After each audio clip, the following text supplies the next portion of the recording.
Okay, working on move when I move, stop when I stop. Brand new dog that doesn't like me very much. She doesn't want to go with me.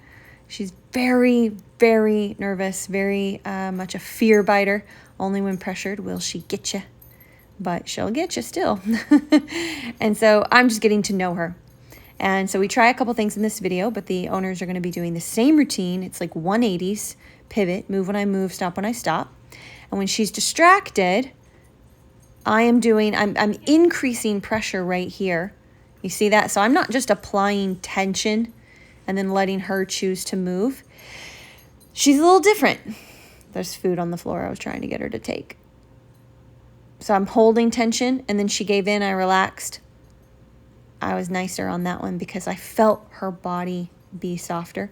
But I really wanted to include that clip where I gradually increase pressure and then release, increase pressure and release.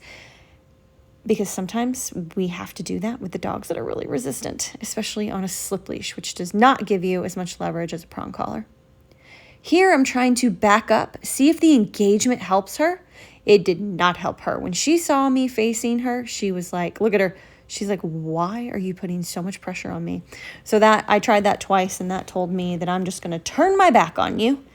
And she was so happy with me. See, look at that nice turn. But she was very happy with me when I turned my back on her. So these are just little things that we play around with. I mean, see, like even that, let me look how crisp that is. She's like, thank you for not facing me directly. For every 10 turns, we pause, or we just try to get the dog into a groove and then we pause. Usually I stand up, but I decided to sit down here just to be a little closer to her and see how she did. And I wanted to take a moment to talk about reasonable and unreasonable responses to pressure. So Maxine is putting a lot of pressure on her, so she moves away. But I felt like right where she was right there, that's a reasonable response to the pressure Maxine came in and put on her. She didn't go in full flight, she didn't try to like bolt or anything like that. She went where she was comfortable and she hung out. So I let her. That's what I'm trying to say. I didn't try to normally we keep them in a certain spot just with leash pressure. They don't get in trouble at first. We just try to keep them in a certain spot. But look, right here, she ventures off. And so I just do tension. Look at that resistance. And I release it as soon as she stops moving backwards. Okay. So anyway, I just wanted to include this in here, that was a very reasonable response to that level of pressure. And then when she got into the corner, it got a little unreasonable. And so I stopped her. But anyway, we're always kind of making these judgment calls for our dogs based off of their fear issues or reactivity issues, whatever it might be. You got to get good at dictating space for your dog and listening to your dog. Now, if Maxine had been clear across the room and she did that, I would have stopped her. I would have had her stay next to me because that's unreasonable to that amount of pressure. So it's like, you can hang next to me and you'll be fine. So again, just making these judgment calls for our dogs to help them learn how to cope better. A bit more of a challenge. Now, my goal is to always go in the opposite direction that she goes. So it's polar opposite direction. And I am facing her more because I'm kind of feeling her out. Pressure versus increasing pressure. I have to admit, though, she won't commit completely. And so she made me start to feel a bit wily. And what I mean by that is too circly. When you start to circle too much, rather than just doing a straight line or the opposite of where they're going, you're not teaching anymore. It gets wonky for the dog. But it can be challenging in the beginning. So I give her a tug right there. I honestly started doing what I was doing in the house, being firmer with pulling her a little bit and trying to face my back to her. See, I was much firmer with her there. I just think there's such a deep embedded learned stubbornness with her.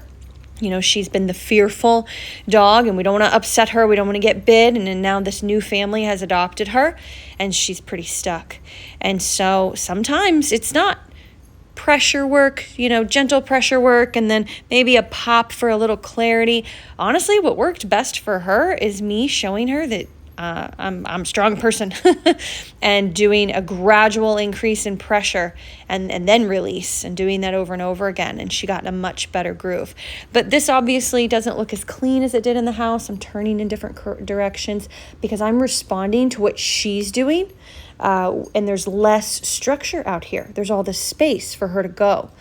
And so I just want you to keep that in mind. But as we did this more and more and more, I got a tiny bit of improvement. I'm not going to lie. And so we went back into the house and ended on a good note.